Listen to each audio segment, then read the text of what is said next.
Welcome everyone to AI for the Average Joe, Season 2, Episode 5. And we're rocking and rolling with these episodes at the moment, and excited to have our next guest on for this episode. We've got more of a marketing spin on things today, so I'm going to shortly hand over to Hayley Maisey from Maisey Marketing, and really excited to understand Hayley's experience using Gen AI in that marketing social media arena. So hello Hayley, how are you?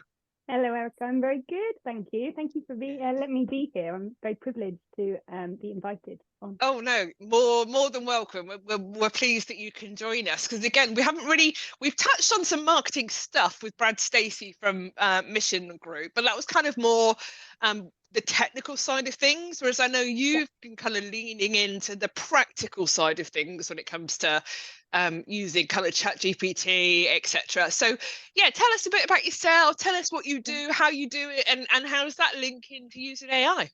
Okay, so I'm a chartered marketer and I've worked in marketing for over 20 years. I became self-employed in 2017. Worked in marketing events roles in digital learning. So I was marketing manager at Brightwave Group, now Capital Learning, digital marketing manager at the RSPCA, where I raised awareness for the digital education arm of the charity.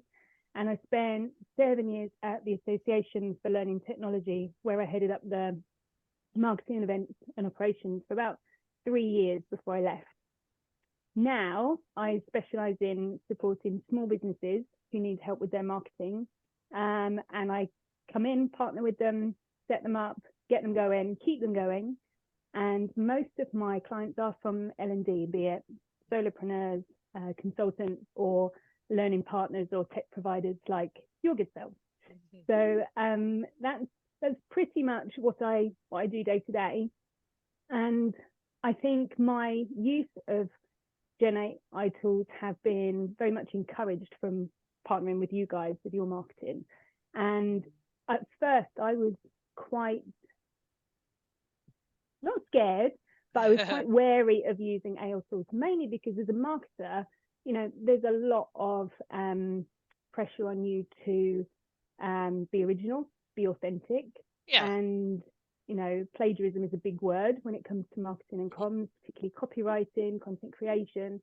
And when I first started to come across ChatGPT, it was to save time to write a blog post, to create a few social posts. And I'm like, that's cheating. You're cheating. This isn't right. That tension, so interesting, isn't it? And it was there. It's real. And I suppose it's taken me a little while, not necessarily to build my confidence with using the tools, but to say, it's okay, Hayley, you can have a play. This is all right. Give yourself permission. It's literally to go, you're all right, girl, it's fine. And I think I've tried to talk more with colleagues who do similar things to what I do, copywriters, graphic designers, to their use of tools as well, because I thought, well, is this just me? And one colleague I've been chatting to, she's working with a copywriter who was so scared that ChatGPT was going to take her job. Like that's it. She's done. And so she literally pivoted and went, well, I'm just going to tell all my clients they just have to use it and that there's no need for me. And my colleague was like, well, you don't need to do this. Let's back this up and let's just think this through. And that there is a need for a human with these tools. It isn't just a case of write me a blog post and put it out there.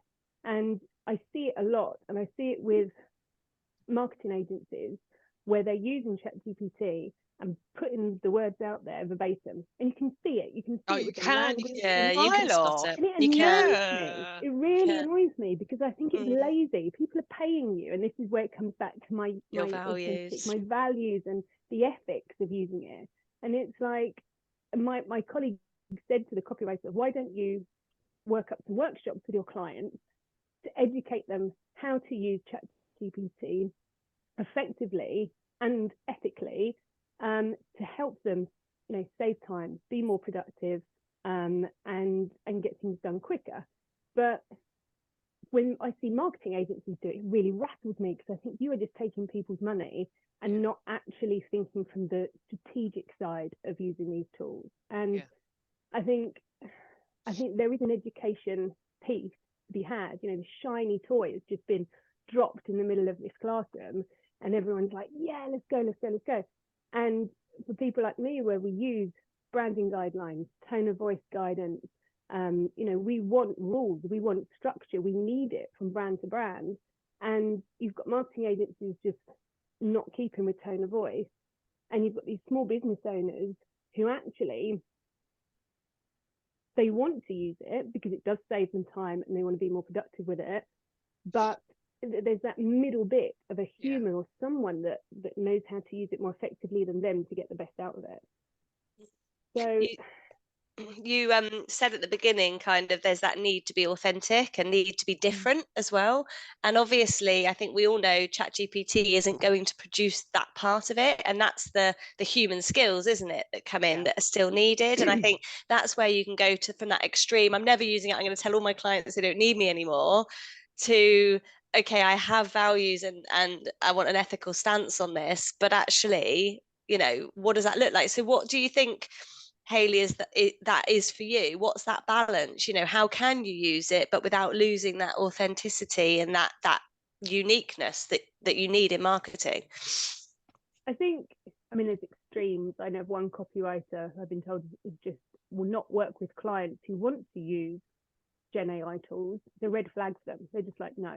Wow. So I think that there has to be a middle ground, and there has to be that sensibility and smarts that you apply to your use of it. And I think, I mean, there's organizations I know that are using it to build frameworks, ideation, kind of use it as a starting point. And then there's other people that are just using it more, verbatim. And I think what doesn't help is you've got systems like Google that can differentiate between human and AI, you know, machine written copy, but they're not necessarily penalizing the machine written copy. They're actually just looking for quality content. So there's no kind of barriers to it. So I suppose my thinking is use it as a mate, use it as a marketing consultant, or use it as a brand consultant. And that's how I've started to use it. And there are GPTs out there, Chief Marketing Officer GPT, Marketing Mentor GPTs. I've just stuck with ChatGPT for now, and I'm trying to build into it as much knowledge so that it understands me, my clients, my brand, how I work, so that I put my values and I put that authenticity into it. What I will say is I've not used it for any of my clients yet. And I say the word yet, because there will be a point where I will have a client that wants to use it or doesn't mind using it. So I have taken it and run with it for my own brand. And I've tested it and gone, build me a social media content plan across Instagram and LinkedIn, give me dates, give me ideas, boom, all there. And it's like, wow, okay. But what it doesn't have is the understanding yet of me and what's important to me and necessarily my expertise. So I'm trying to give it that information. And so rather than having, this is one tip I would say, is rather than having multiple chats open, I've been trying to work one up purely for grammar. I've been trying to work one up purely for marketing strategy. And I worked one up recently for a brand consultancy. I'm launching a brand with a colleague of mine. And I've literally used this one chat to punch in our values, our personality, our mission. It has built me brand guidelines. I've wrapped them into what did I use in the end? I think I used it doesn't matter. Either way, I've got brand guidelines, and I've got promotional copy that it has created because I put so much information into it.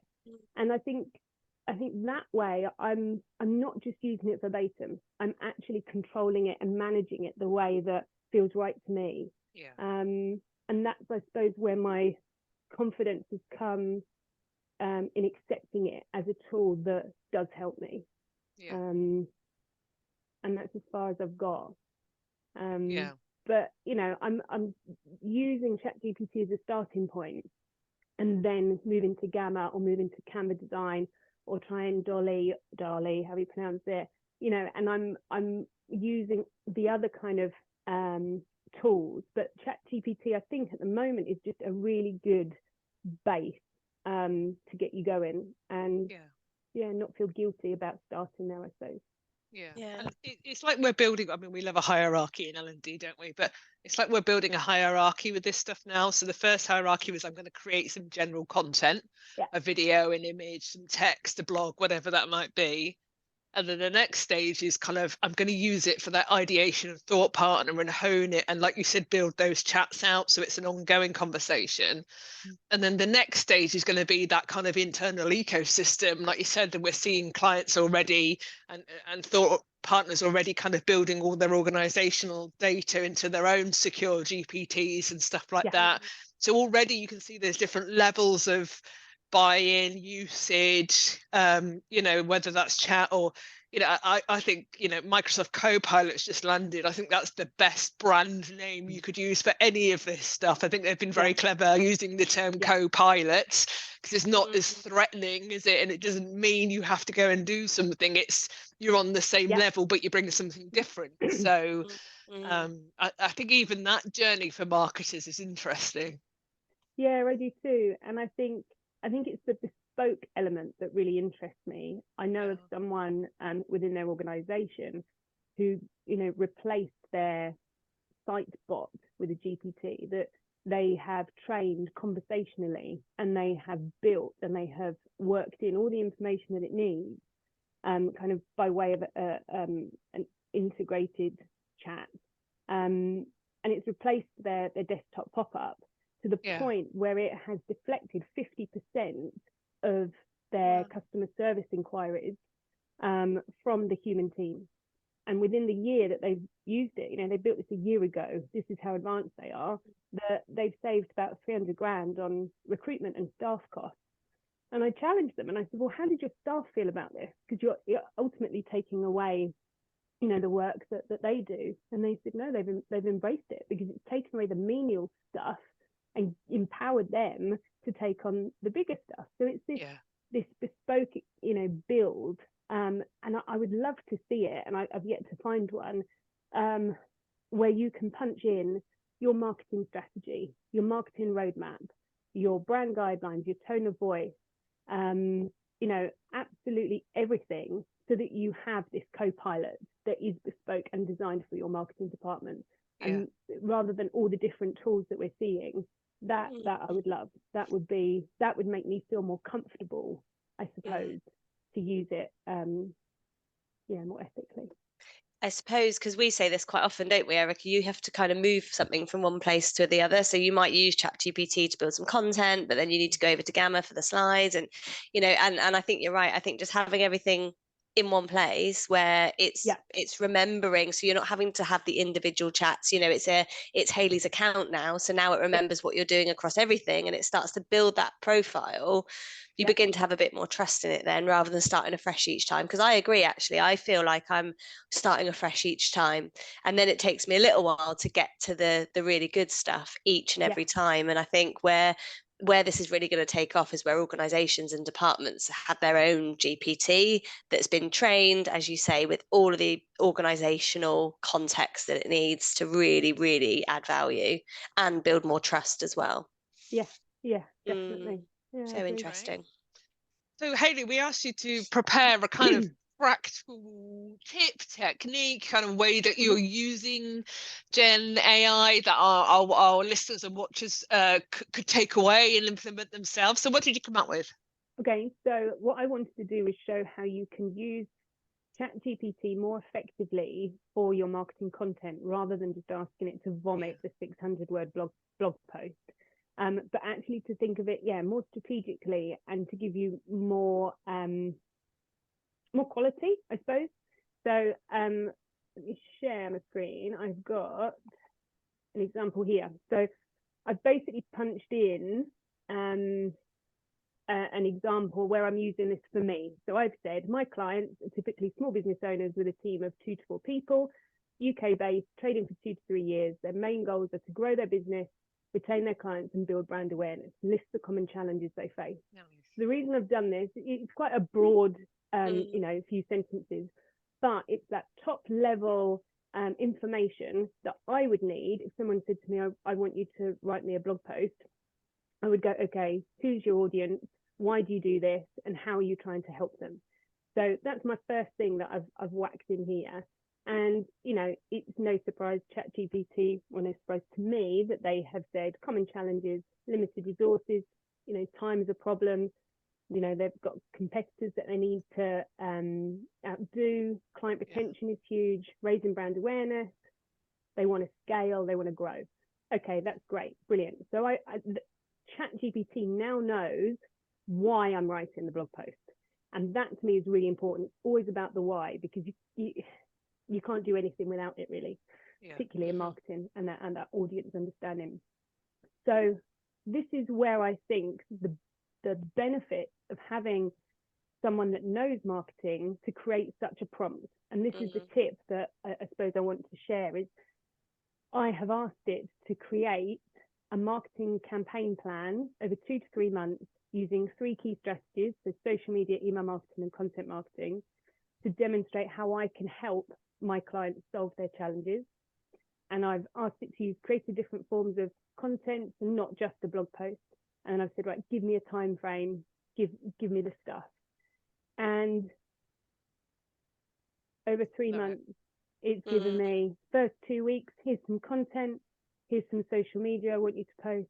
3 to 4, we've now got an email campaign, you know, and it's very aware that, you know, there's an introduction to be had with emails. You don't just hit them with content that they didn't know was coming. You've got a follow-up. Month 2, it's nurturing that. So it's starting to, you know, very cleverly build in this journey that you would expect from your marketing, and so on. Love that. Weeks 3 and 4. There's a lot there as well, isn't there? There's It's not just one lines. No, and I think that's the bonus of the clever prompt, because you could be punching in kind of 2, 3, 4 as you go along. So it's really thinking about that wholesome information that you need to give it for it to give you the output, which is, you know, what you say. And I guess you could also potentially tweak this by putting a sector in, or a geography, like a specific part of the UK, or I mean, in the back element of my ChatGPT, it knows that most of my clients are from L&D, learning tech. So it's kind of, you'll see at some points it talks about learning tech and L&D.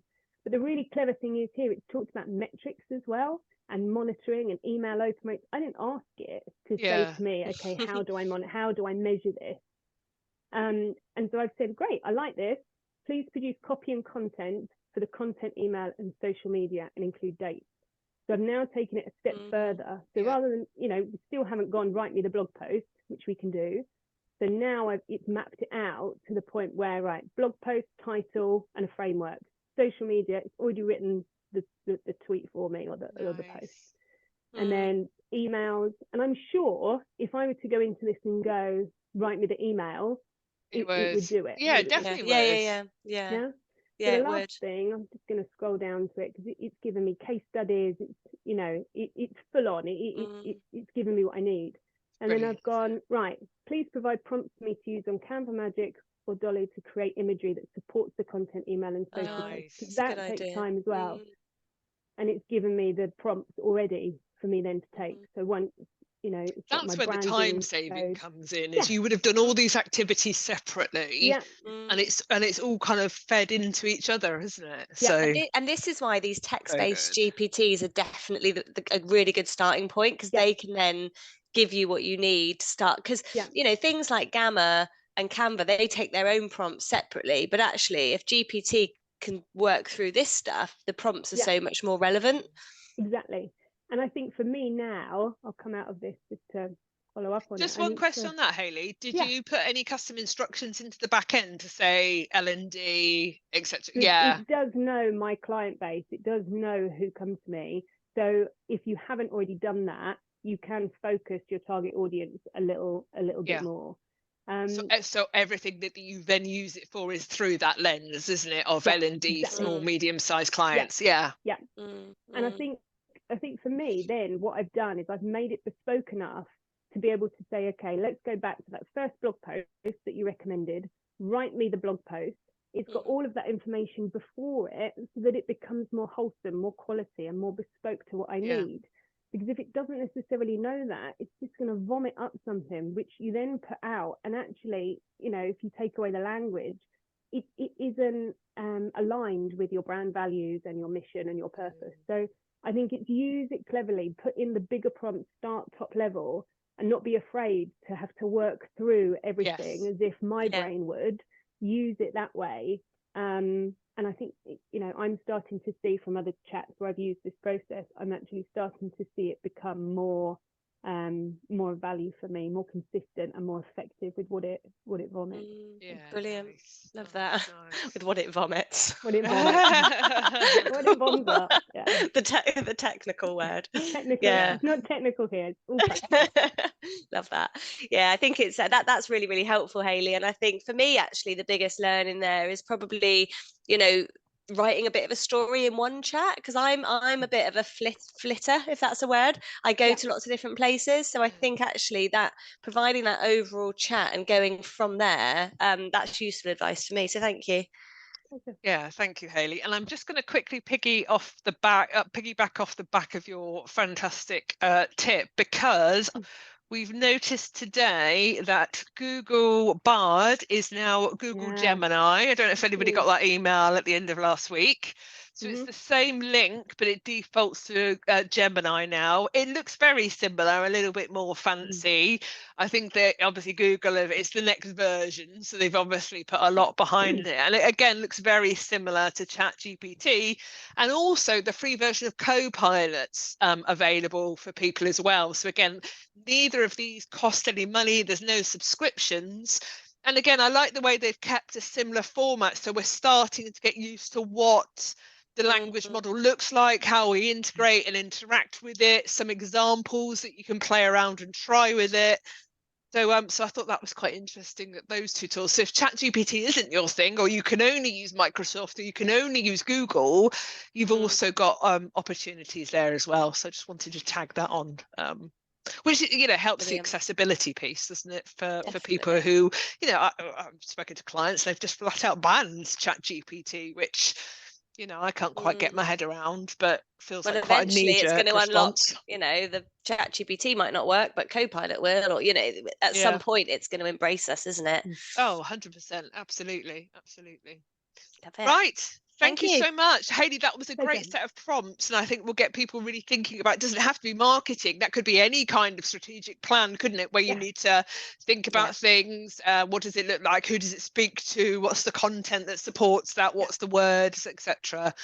I've certainly learned a lot about marketing today. It's so much more psychological than what you understand first off, isn't it? So there's much more to it than creating a blog post or a few tweets. Absolutely. Right, brilliant. Thank you so much, Hayley and Hayley, the two Hayleys. And we'll catch you guys on the next episode of AI for the Average Joe. Thank you so much. Thank you.